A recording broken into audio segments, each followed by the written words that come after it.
అందరికి నమస్కారం. ముందుగా ఒక తమిళ్ సినిమాని పాన్ ఇండియా సినిమా చేసిన శంకర్ గారికి, ఒక తెలుగు సినిమాని ఇప్పుడు గ్లోబల్ సినిమా చేసిన రాజమౌళి గారికి ఫిలిం ఇండస్ట్రీ తరఫున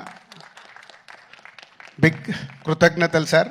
ఎందుకంటే మాకు ఒక పాత్ చూపిస్తున్నారు. శంకర్ గారు మొదలుపెట్టారు, ఇప్పుడు రాజమౌళి గారు కూడా గ్లోబల్ వరకు తీసుకెళ్ళి మాలాంటి ఎంతోమందికి ఇలా సినిమా తీస్తే ఎక్కడి వరకు నా తీసుకెళ్ళొచ్చిన ఒక ధైర్యాన్ని ఇచ్చిన మీ ఇద్దరికి థ్యాంక్ యూ వెరీ మచ్.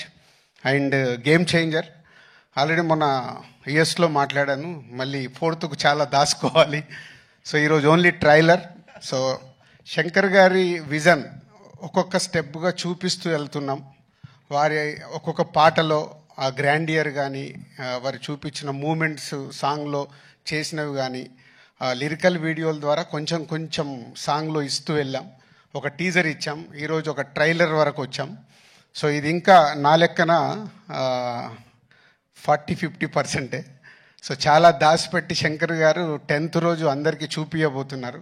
ఈ సినిమాలో ఎన్నో మూమెంట్స్ అన్ప్రెడిక్టబుల్గా ఉంటాయి, అది మట్టు ఖచ్చితంగా చెప్పగలుగుతాను.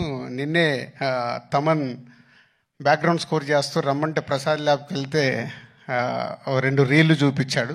అది చూసిన తర్వాత ఇంకా గట్టిగా తొడగొట్టాలని ఉంది, కానీ ఓవర్ అవుతుందని ఆగిపోతున్నాను.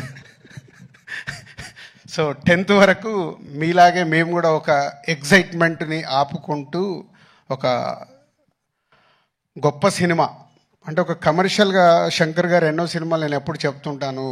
ఒక జెంటిల్మెన్ దగ్గర నుంచి భారతీయుడు కానీ, ఒకే ఒకటి కానీ, శివాజీ కానీ, ఆఫ్టర్ లాంగ్ టైం మళ్ళీ శంకర్ గారు ఒక స్ట్రేట్గా తెలుగులో సినిమా చేస్తూ అలాంటి సినిమా మాకు ఇచ్చినందుకు వారికి కృతజ్ఞతలు.